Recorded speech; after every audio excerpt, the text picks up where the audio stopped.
Hey there, it's John Fleischman with SoDoesItMatter.com, and it's time for our weekly feature, The Biggest Loser of the Week in California Politics. So before I get into it, that person who had the worst week, I did want to explain that usually we run a winners and losers of the week in California politics. I ran one on Monday for the previous week, and because it's been a short week and a busy week for me on my paying job, we're going to push that out till next week. But we are going to be doing this right now, worst week in California politics. So if you want to know who the big winner is, this week, the biggest loser in California politics is none other than Gavin Newsom. Or I should say, Gavin Newsom goes to Davos and flames out. So I'm actually surprised that this is the first time that we're doing Newsom, because it is the third week of the year, and you'd almost think he'd be a loser every week. But there's been some other people, and I'm sure there'll be more. Anyways, every week I name a winner and a loser in California politics. This week there is no close second. The biggest loser of the week in politics is Gavin Newsom, and it's not even close. Why? Because while California is drowning in real problems, our governor flew off to Switzerland to play global celebrity. Of course, it blew up in his face, which we'll talk about. But let me explain why this matters. But first, some context for you. I want to explain to you what Davos is, so you'll understand why this is like a freaking disaster. So Davos is an annual meeting of the World Economic Forum. It takes place in a luxury ski town in Switzerland, Davos, and it's invitation only, and it's where billionaires, global CEOs, political elites, and activists gather to lecture the world about how everyone else should live their lives. It's very patrician. It's very high end. There are no voters there. There's no accountability there. You know what there is there, though? A lot of private jets are there. Anyway, the politicians that are in Davos don't go there to govern. They're there to hobnob with the rich and famous, or the rich and not so famous, just the really rich. They go there to audition for those people to be part of the elite class. And so Gavin Newsom did not go really as California's governor, because governors would be below Davos class. He went there because he's trying to be the president of the United States in 2028, and the president's a big deal at Davos. So Newsom wanted Davos to make him look presidential. He wanted a posture as the global anti-Trump man. He wanted photos with the elites. He wanted headlines with the elites. He wanted applause from the international elite. Instead, what did he get? Well, if you followed it all, he got humiliated. While Newsom was busy lecturing the world, the real American power center at Davos was the USA House. I don't know if you've ever been to the Olympics, but at the Olympics, each country has kind of its home base. Well, at Davos, there's a USA House where kind of like all of the USA Davos people hang out. So who are you going to find there?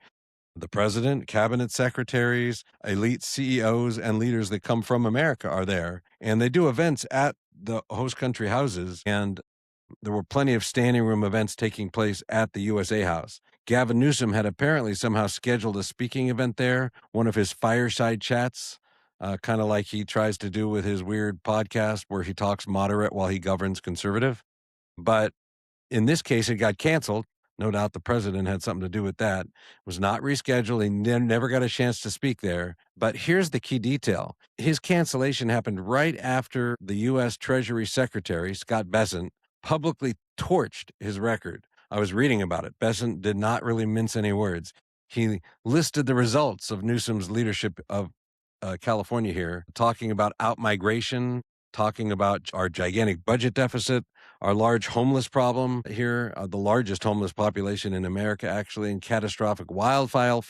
These are not conservative talking points, by the way. These are just facts stated on the world stage. By the way, you can see what Ronald Reagan has to say about facts. They're right behind me there. Anyways, Gavin Newsom did not rebut a single one of the things that Scott Bessent said. Instead, he complained and pivoted to screaming about the end of democracy as we know it. Screaming about, by the way, the democratically elected president.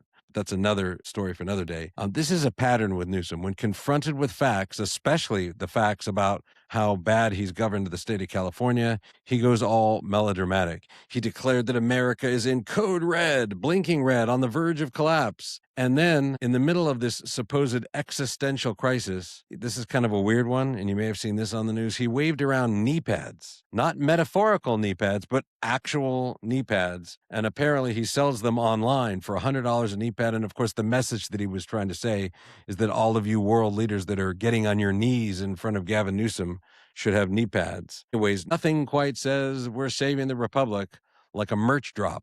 in front of the wealthiest and most influential people in the world.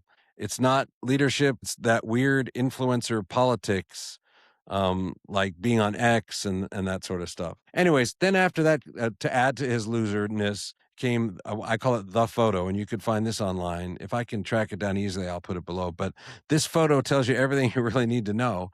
Gavin Newsom smiling at Davos, standing next to, of all people, Alex Soros, the man who runs his father's political operations. Of course, George Soros is one of the wealthiest people on the planet, and he makes liberals look conservative because George Soros is a socialist and a whacked out guy. And it matters that Newsom wants to be seen with him because he's busy telling everybody that he's more of a moderate, but he's hanging out with the worst of the worst. And just to give you an example of how Soros spends his money in our state of California, Soros has been the primary financial engine behind progressive prosecutors, the soft on crime experiment the California voters have now rejected. So Soros helped fund the election of a progressive DA in San Francisco who's already been recalled. He funded the election of a progressive DA in LA County who served 4 years and was defeated. I think there's a recall going on right now in Alameda County with their left-wing progressive DA. The voters looked at what Soros wanted to bring to California, and they said no. They said hell no. And yet there's Gavin Newsom at Davos, happily posing with the funder, or in this case, the funder's son. I'm sure that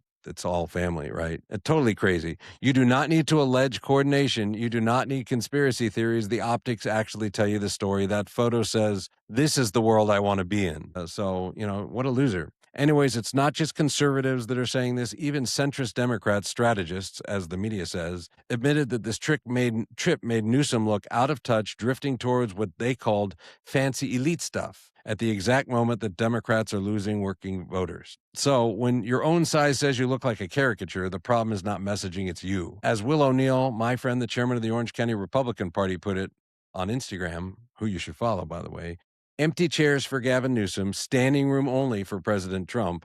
There used to be an unwritten rule that politics stopped at the water's edge, but Gavin Newsom went overseas with an explicit goal to counter-program our own United States president and undermine American policy on foreign soil.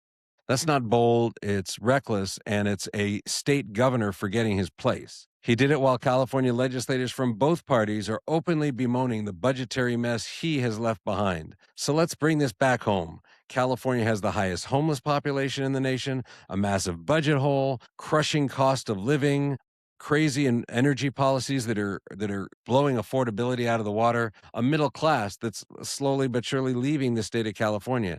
And where is the governor? Not in Los Angeles, not in San Francisco, not in Oakland or in San Diego. He's in frickin' Switzerland, lecturing billionaires, selling knee pads, posing with far left-wing donors, and complaining that he did not get invited into the cool kids room. If California were thriving, this would be embarrassing.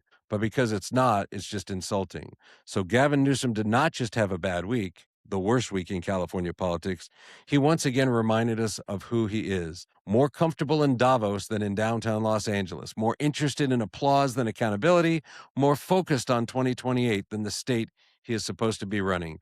That's why Gavin Newsom is the biggest loser of the week in California politics. And the scariest part, he thinks this week was a success. Thanks for tuning in. SoDoesItMatter.com. See ya.